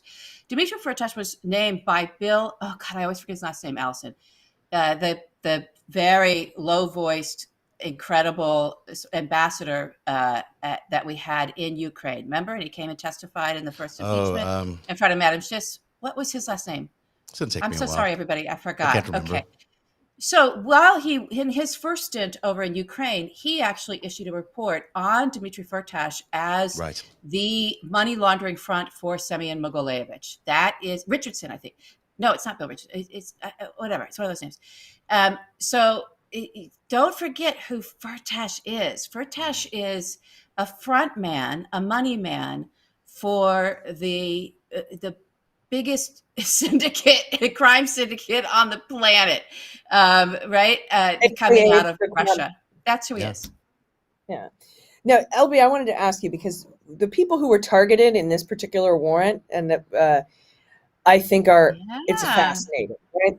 Because we have Solomon, who is named, and if you remember, John Solomon wrote took the Firtash material and wrote it into. That's a FARA violation. We know It's that because of what incredible. happened with Gregory Craig in the Mueller investigation, That's right? right. When they whitewashed the Timoshenko report Right. with That's right. Van der Swan. So we've got Solomon, we've got Yeah. Tonesing. Who, by the way, Van der Swan, the son-in-law, literally the voice that yeah, right? Like literally the Russian terminology. The son-in-law of Khan, right? Of which is the Alpha Group, which also were connected to Mogilevich, and we're according to Khodorkovsky, right? Who was that oligarch back in the early 2000s that Putin threw in the cage, remember? And he made him like, he was the wealthiest man in Russia, and then he got exiled, and Putin took all his money because Putin was making all these moves on these oligarchs. So Khodorkovsky actually went on BBC in 2019, I want to say it is, and did this incredible interview where he said, yeah, Alpha Group and the mobsters behind Putin, Alpha Group and Putin, are clashing right now. Yeah. And that has been going on. And if we remember the Steele dossier, that's all in the Steele dossier as well. Yep. And so we have Victoria Tonesing. Yeah. Who also got a knock on her door and we said, "Where did you take your phone? Okay, thanks, bye." And also, and she's the lawyer for Firtash, right? I mean, she's been a long-term lawyer for Firtash. She and also and involved Lanny. in seeding all this. Her and her husband, Dejonova, right? Is that his name? Dejonova. Have been seeding bad, GOP conspiracy theories for decades. I mean, going back to Bill Clinton. So going back to Iran-Contra. Iran-Contra.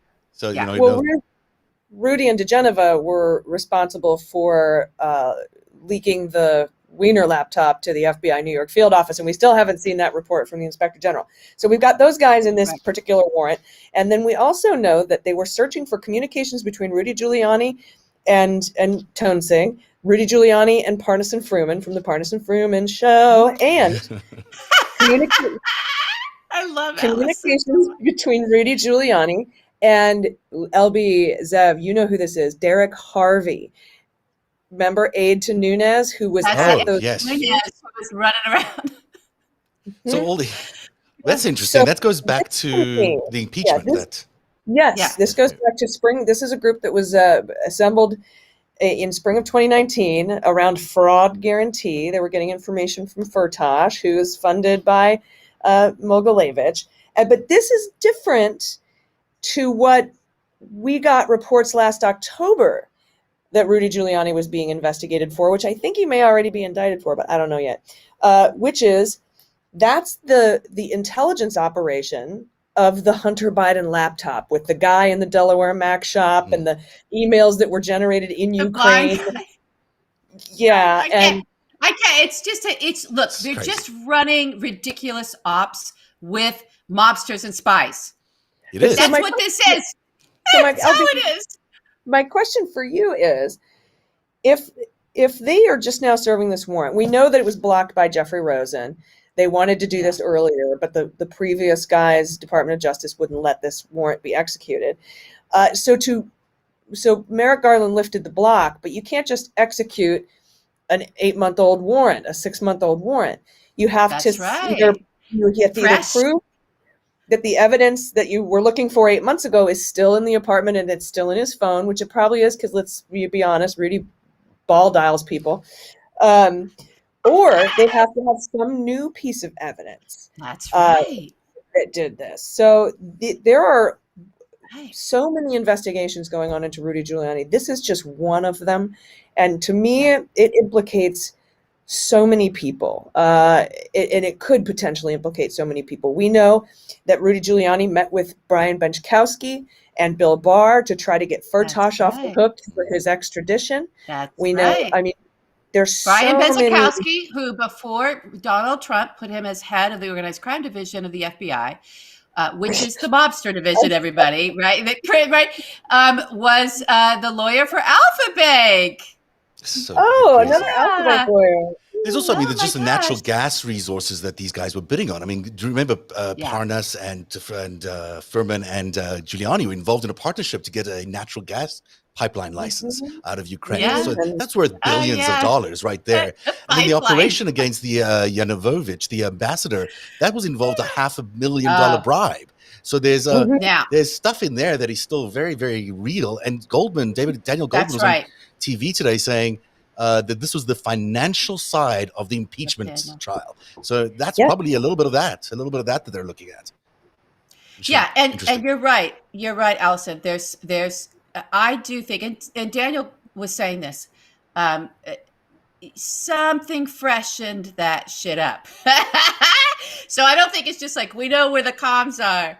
I don't know. Rudy did something. It's been a few months. Something freshened that up. So Well, the I don't. insurrection, We'll the see. We'll insurrection see. sort of The freshened it up. insurrection, isn't that interesting? The insurrection. But Now let's go nothing, back to the Wiener thing. Let's go back to the Wiener thing for a but, second. but no one has Giuliani reported. involved. Just to wrap that up, I'm sorry. Oh Nobody. yeah, has yeah. Go reported- ahead. Nobody has reported yet that there was anything in the warrant regarding any insurrection style stuff. No. So No. that's just. We But we actually know that they're don't really investigating. know. Still, there's We 100 really- arrests coming on that. We can tell by the names associated, but we actually really don't know what this is about. We're going to learn a lot more about it when There are a lot of don't quite cooperating know. witnesses. One for sure, which I think we only know about because they accidentally filed it on the public docket when they meant to file it under seal. But there are several know. indictments under seal in the insurrection with the Proud Boys and the Oath Keepers. So we'll see what Yeah. we'll look at. But you wanted to talk about.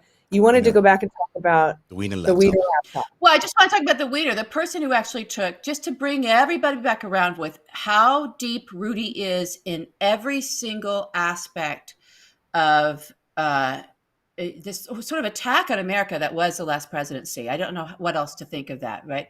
Is that was Chuck Johnson, our favorite Holocaust denying troll, took credit for that laptop op.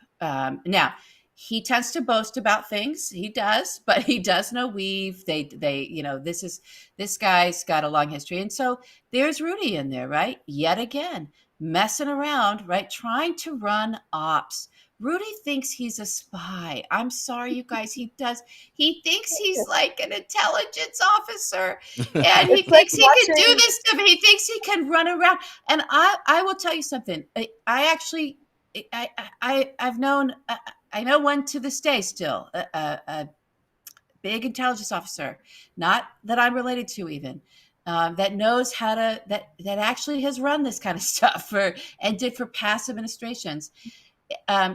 Rudy, I know who he thinks he's trying to be, right? When he's emulating these men and he thinks he can pull this stuff off. But really, he just ends up with his hands down the pants in a Borat film. I mean, it really is that. He really does just end up with paint on his face by a landscaping parking lot that's now trolling him on Twitter. That's Rudy. He's Yeah, gotten away with so much, so he must feel like he can get away with everything until now. I mean, until and look, let's be honest. Yeah. He can't really claim to be the lawyer of the president. I mean, he might try and he might succeed. Oh, I want He's not him really to the keep lawyer. doing it. He's not Keep really doing the it. lawyer. Let him go Michael Cohen all the way. Let's get individual one in some of this as well. I want to know what. Oh, Here's the thing to really look at. This is what I'm keeping an eye on with this whole thing. Okay, I do believe it's about the money, and so something that might have happened or might have gotten triggered was a payment. And so that will freshen shit up real quick. If everyone remembers that there's a supposed falling out between Donald and Rudy towards the end of Donald's days in office around Rudy saying, pay me, what was it, $20,000 an hour? What was he looking for? Some astronomical amount of money. But here's the thing. He always said, I work for free for the president. But Rudy doesn't work for free. Just like Manafort did. So who was paying Rudy? Who's been paying him? Easy, lemon squeezy. And who is, hang on, guys, who is facilitating that payment? How does Rudy know how to do this? Rudy's done this in his past with other people. You can facilitate those payments through lawyers. That's what's going on, in my opinion, with Tonsing, right? Is that Tonsing in Geneva. Yeah, she helped facilitate a payment from her client to Rudy Giuliani, and it's happened over their comms because they're morons. There's probably an email or a Bitcoin or something. There's something. You're right. You're right. I have That's a probably question for exactly you, what it LB. is. I have a Yeah. question for you, LB and Zev, because we know that when you go in and you raid a house like this, we learned this from Cohen and Manafort, those Yeah. raids of the past. We know that what will have to happen is when they go through all this evidence, the court will have to appoint a special master, or That's the right. FBI has a taint team to go through to make sure to separate all of the stuff that's attorney-client privilege. And Rudy Giuliani's an attorney, Victoria Toensig, and those payments were made by an attorney, and probably all that money was managed and paid in legal fees. However, I tell know. us about that lovely thing called the crime fraud exception, would you? Yeah. So you can't be committing a crime as a And be the lawyer. attorney. You can't and sort of say attorney-client privilege protects us from this. You can't, you just because you have a law degree or someone, even you have a client that's paying you, or you're doing pro bono service for the president of the United States because he apparently has no money. You still can't use that agency as No. an attorney and the privilege that you're awarded that to shelter and cloak the crimes. Now, guess where this got invented, everybody? Guess who invented The this? mobsters invented Rudy this. The Giuliani? mobsters invented it. No, The Morris bag Shanker man. invented It's the it. bag man, right? Morris Shanker invented it. I actually was about to do a tweet today about how Rudy's trying to be Morris Shanker and he can't.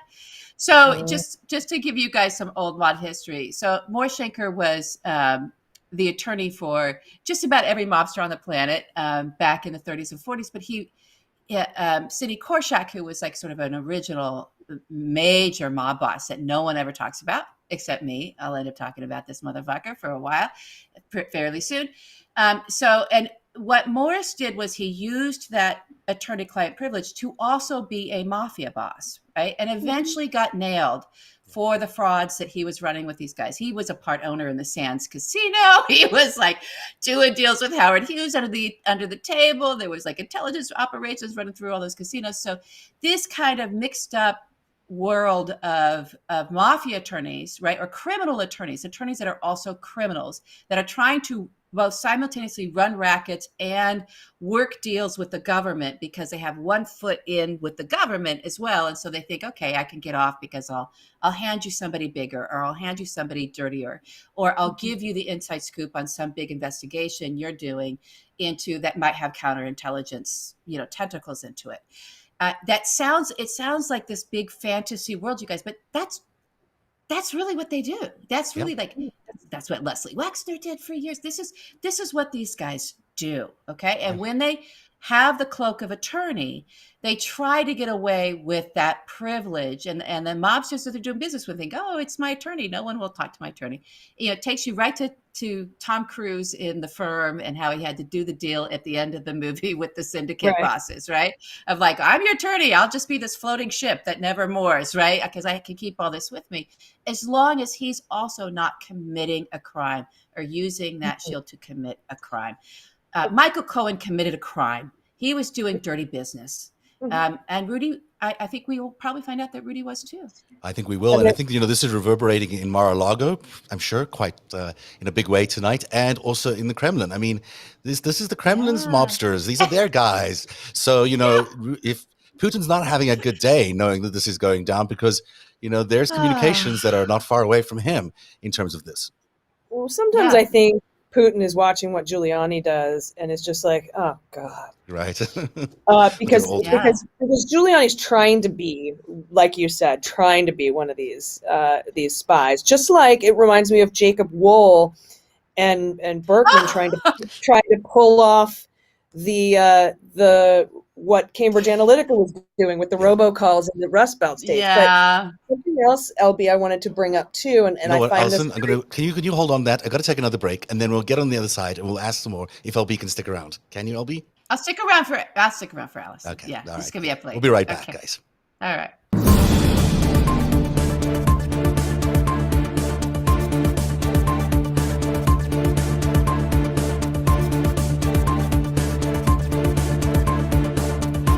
So that was meant to be an ad, but it's not. I can tell.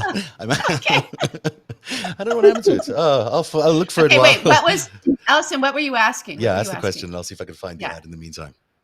Aside from crime fraud exception, Yeah. There is something called third party exception, where if you bring a third party in who's not an attorney, it blows up your attorney-client privilege. And I just want to think, That's like, true. that's why I think it was important that they pointed out they were looking for communications with Derek Harvey and communications with Parnas and Fruman, because those Oh. three are not attorneys. And so Right. if Giuliani told Parnas and Fruman to tell Harvey Oh. something, or vice versa, So Very this is good. a monstrous thing that they're going to start bringing down, and clearly this is a signal to all of them that they are bringing them down. I mean, they're not stopping here. I mean, for them to go ahead and do this today on this day was a real signal, and clearly it's a strong message that Mary you Garland think it was is you sending. think it was a signal? You think it was purposefully done today on the I day of do. the I do. I don't think there's any I don't. coordination between the White House and Mary Garland. I don't. I No. absolutely believe there's no coordination, but I think Mary Garland's not he's an astute man. And I don't think it's a bad idea to make sure that they realize, at least in the first 100 days, that they're serious about their commitment to an independent DOJ. I think there's a Or real they had to possibility move. that this was Yeah. a strongly thought out, intended message to send to the organized criminals. There's no Yeah. proof of that, but I just think that wouldn't surprise me. Certainly wouldn't surprise me. Whether intentional or not, it's a nice little package. So I'll take it. True. Right? I'll Yeah. take the package. I actually think it could have been a time sensitive thing. I think there was some kind of transaction that occurred. They clearly got permission to go do it, and they just went and they moved before. Even though Allison and I had a little exchange on Twitter today of like, oh my God, there's no way that Rudy could figure out how to like burn his devices, or I don't know, maybe he just threw everything in the toilet like Ray Liotta in Goodfellas, or like No where way. Larry Yeah, like, Bracco putting all the got- cocaine. He's got a Yeah, he file just throws it in the called toilet, maybe. like he's got a file called evidence of crimes. I Yeah, mean, probably. his company was called Fraud Guarantee. Oh yes, exactly. And you guys, we haven't even gotten to Turkey and Halkbank and the Iranian money And that Libya, he, like, we got the Libyan and, oil and thing. the, That's huge. the Libyan oil thing. I mean, this guy's just up to his eyeballs. It's just, I love it so much.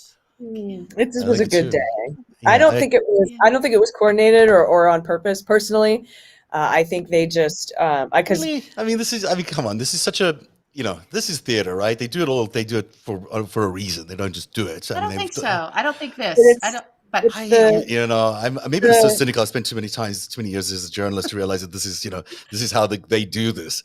But I mean, it's just for them, they realize it's an optics thing, and they want to send the right message to the mob. They want to put the right message in front of people tonight before Biden gets to have to answer questions about what's going on with prosecuting Donald Trump.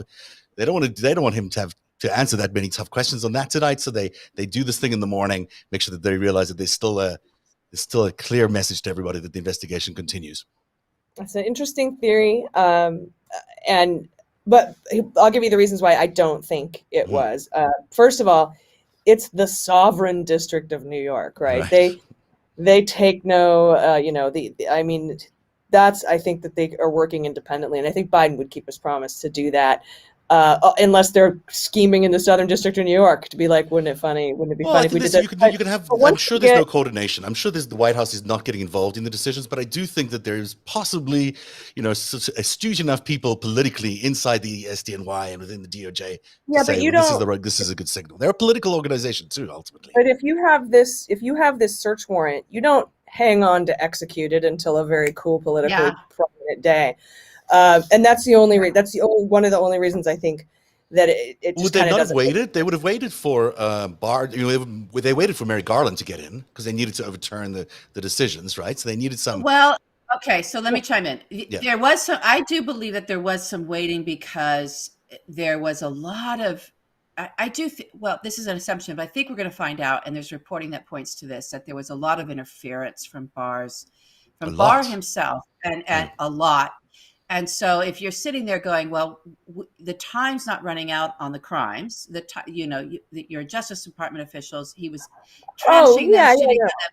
Absolutely. But something happened. I do believe that. Something happened, Zev. Something happened to freshen this particular thing up. And the whole stack of stuff they've got to deal with. Something happened around this that then allowed them to act. And so that's... There was a raid on It Kolomoisky's could have offices been the recently, other right? way. Yeah, there was. There was a raid Yeah, on there Kolomoisky's was. offices, and they raided a lot of data from there, a lot of financial that's a records. process, So they could have been right. looking through all this and said, "Hey, look what we Yeah. found. Look at all this records of money That's being right. passed through here." And then you got to go to Yeah. a judge, and then you got to get a thing, and then you got to. There's a lot of hurdles to clear. And you can't sit on it once you've cleared them. Or you could, but you got to move. I don't think this is I'm with politically you. motivated. Don't get me wrong. I just think that there's political thinking going on into the optics of it, because they have to do it. They're political organizations, and they're also investigating big political figures. Yeah. I mean, It would be like hitting a bullet from 500 yards away with another bullet to try to get this search warrant to Right. line up on the day of the address to Congress. Personally, that's what I right. think. In my limited some people are knowledge, sharpshooters. We can disagree. We can agree to disagree, because I actually have no proof of this. This is just my guessing. right? We're all speculating. I can't play this ad because it won't play, so I'm going to just include it in the podcast, because that's where it's also going to be airing. Let's keep talking if you want to, but I don't know if you got to run, LB.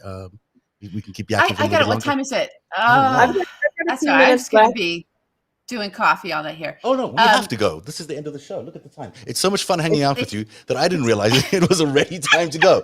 So I thought it was like another half an hour, but no, apparently that's it. So that's the end of the show. Allison Gill, thank you so much for being here tonight from the Daily Beans podcast and Muller, She Wrote, to the best things out there. And LB, thank you for being here tonight. And we'll be back Friday with the after show. And thanks very much for watching tonight on Narrative. Have a good night, everybody. Good night.